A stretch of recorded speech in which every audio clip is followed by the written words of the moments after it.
So what's up mga dre, Minson here. Rock and roll. So yun, nakareceive tayo na message tsaka na tawag from one of the kilalang store sa dito sa atin. Alam ko buong Pilipinas kilala siya kasi bukod dun sa mura yung mga piyesa ng ng mga motor, tapos yung quality talaga sulit. Actually mga dre, hindi i-forget na kasi bigyan ko ng konting background.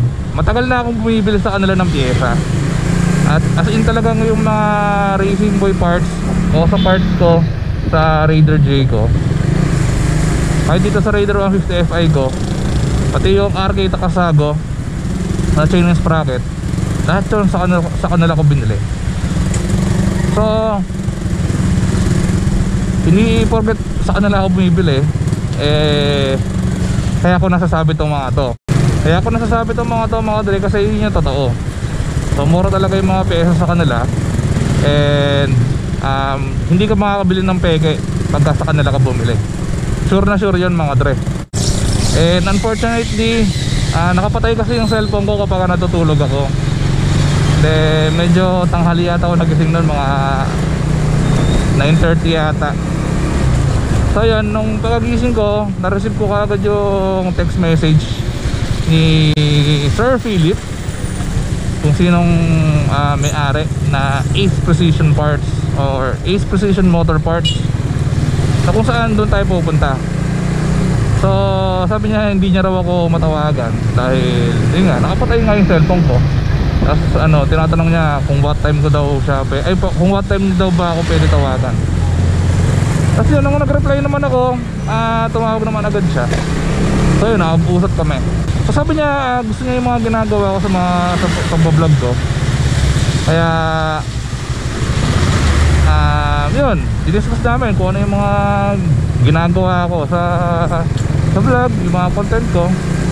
At gusto niyang ituloy namin yung kung anong meron, kung ano yung ginagawa kong pagtulong sa mga nasisiraang motorista at bisikleta. So kaya nag-set up kami ng meeting today. So yun mga dre, naka-racing crocs ako, racing board balance crocs. Hindi na ako nagsapatos kasi may nag-tip sa akin na malaki daw tubig sa may kawayan. So baka itaas ko na lang yung pantalon ko mamaya. Mga dre, malapit na tayo. So nakanan na ako rito. Nakita nyo itong signboard ng Puninaria na yan, Manuel Villarin. Ito na yung kasunod nyan, Ace Precision Motor Parts. Alright, diba? So ito yung store nila. Montage natin saglit bago tayo pumasok.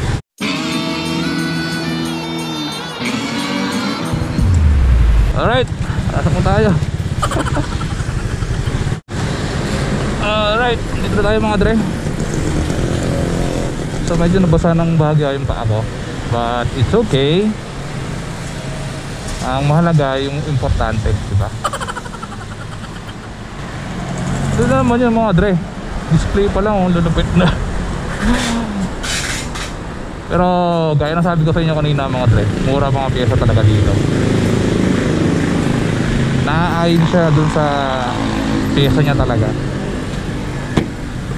So exit lang dito mga dre. Dito tayo sa entrance.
natin mag-bit ng paa. Tapos alcohol.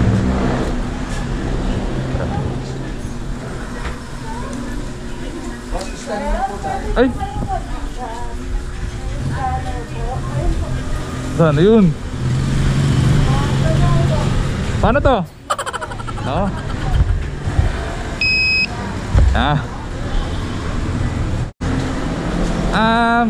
Paano ba?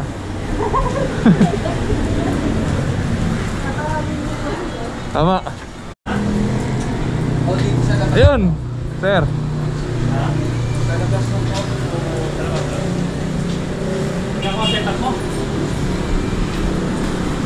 Yan, si Sir Philip.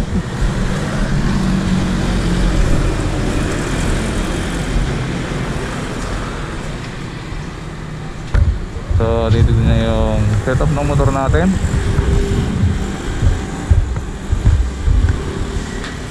Hindi ka pa nawawala ng preno? Hindi po. Sa ilalim lagi? Medyo dyan ang bagsak ng dumi. Oo nga po. Pero lagi siya nililinis kasi. Ha? Lagi ko po siyang nililinis. Yung name mo ba talaga yung nandun sa ano? Parang pangalan ng babae. Opo. Okay. Mahal niyang caliper.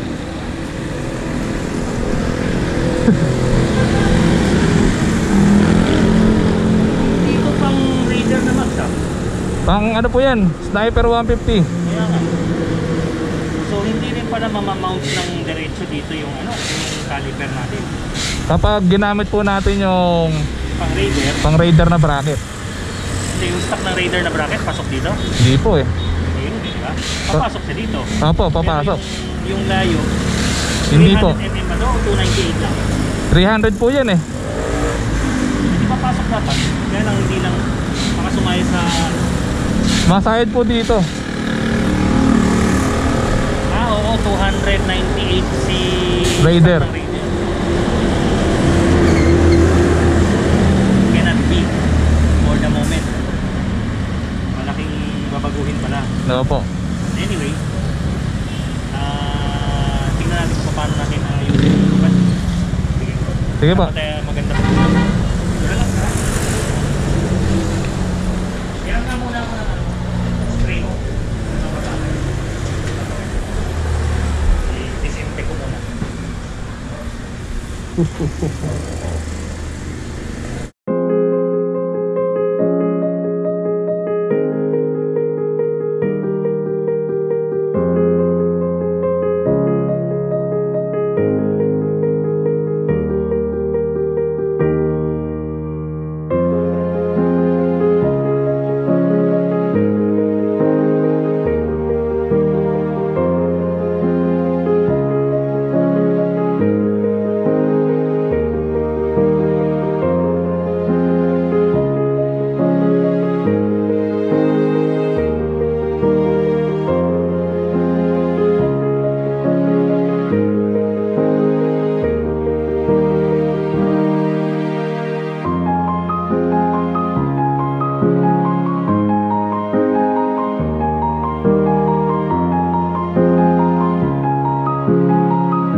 mga dre, ito yung binigay sa atin ni Sir Philip. May-ari ng Ace Precision Motor Parts dito sa Bonlo, Bukawi, Bulacan. At yan, binigyan niya tayo ng pang maintenance ng chaining sprocket. Tapos yun, mga spark plugs na pwede nating ipamigay dun sa mga motoristang nasisiraan. So imbis na gamitin nila yung spark plug pa nila, papalitan na lang natin siya. Let's go mga dre.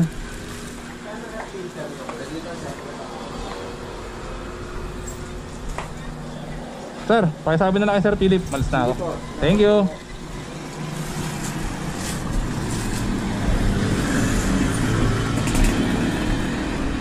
Hindi dahil dito ako bumibili kaya sinasabi ko na dito kayo bumili. Kaya ako sinasabi na dito kayo bumili mga dre kasi napakamura naman talaga kasi ng pyesa. Sobrang bagsak yung presyo, diba? Tapos pag sa Shopee ka pa bumili, sa Shopee account nila, magkano lang yung shipping fee?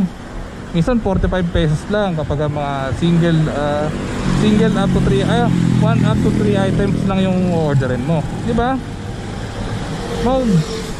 Ano pa ba nun? Lumuto ko pala yung gloves ko. Di ba magre-reklamo ka pa ba nun? 45 pesos lang yung shipping fee tapos all good na lahat. So yung mga dre, kapag kami mga kailangan kayong pyesa sa motor nyo, check nyo yung Shopee account nila tsaka yung Facebook page. Ayan mga dre, lumalabas dyan sa screen nyo. And then syempre yung link nyan nasa description ng video. Tilalagay ko na lang din dun sa comment section, nakapin dyan. So check nyo mga dre, kasi sobrang legit ito. Napaka-friendly ng staff. Talagang friendly talaga. Biro mo ilang taon na akong bumibili dito ng pyesa. College pa lang ako, bumibili na ako dito ng pyesa eh. So imagine mga dre, gano'ng katagal na yung exposition. Talaga isa sa tindahan na matatag talaga. A little longer than a few minutes later. So after natin pumunta ng exposition kay Sir Philip, again Sir Philip, maraming salamat sa pagtiwala at saka sa pagsuporta at pag-sponsors ng mga produkto mo dyan sa exposition. At hoping magkaroon ulit tayo ng panibagong meetup dahil for sure magkakaroon yan. And yun, maraming salamat sa mga products na binigay mo. And maalagaan ko ng gusto yung motor ko with those products. Para doon sa mga gusto malaman kung ano yung in-sponsor ni Sir Philip at saka kung ano yung isusupport niya sa akin in the long run, makikita nyo yan sa next vlog. Tapos, yun mga dre, syempre, after natin bumiyahe ng exposition sa Bunlo, Bocaue, Bulacan, meron tayong naging problema sa motor. Hindi actually sira. Kaya lang, syempre, maulan kasi yun, maulan. So, ginawa, syempre, pagkatapos natin ibiyahe yung motor sa ulan, may mga baha, mga putik, ganun, kung alikabok, sobrang dumi ng motor ko. Kaya ang ginawa ko, nilinis ko yung motor ko. Ngayon mga dre, may nag-sponsor sa atin na motorcycle shampoo. Pwede rin siyang gawing car shampoo. Tapos, ang maganda nito, nilagyan din tayo ng disinfectant. Ito yung shampoo, tapos ito yung disinfectant. Pwede mo siyang pagaluin sa isang water container. Tansyahin mo na lang kung gaano karaming ilalagay mo. Itong disinfectant, medyo dagdagan mo siya kapag maglalagay ka. Kasi para mas malinis yung motor natin kapag tapos nating sabunin. Itong car shampoo or motorcycle shampoo mga dre, kahit konti lang lagay mo rito kasi masyado siyang mabula.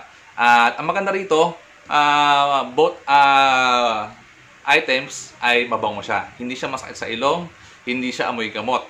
So, napakaganda nitong gamitin mga dre dahil ginamit ko na siya. Kikita nyo naman, bawas na, di ba? Ginamit ko na siya. Tapos, dito kapag ginamit mo tong shampoo na to, lumilitaw talaga yung tunay na kulay lumilitaw talaga yung tunay na kulay ng motor mo. Yung fairings mo, kahit matte yung kulay ng motor mo o ng fairings mo, lilitaw yung magandang kulay ng matte na color na motorcycle. So, para sa akin, maganda talaga siya gamitin. Tapos, saan siya nabibili?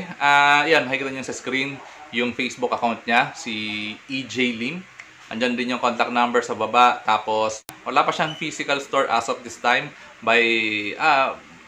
Pero this August, magkakaroon na. Hindi ko lang alam kung first week or second week ng August lalabas yung, mag-open yung physical store niya. So, mabibili mo to for 100 pesos. Ito rin 100 pesos each. So, sulit na sulit mga dre kasi maraming gamitan bago mo siyang maubos. Tsaka napakaganda ng ibibigay na kulay nito sa motor mo. Talagang shining, shimmering, splendid, di ba? Tara, samahan niyo ako mga dre, linisin natin si Chiki dahil nalinis ko na si Zephyr, si Raider 150i ko. Si Chiki na lang, si Honda Click 150i. Tarayin natin linisin yung si Chiki gamit itong motorcycle shampoo tsaka disinfectant ng Limsanity Works.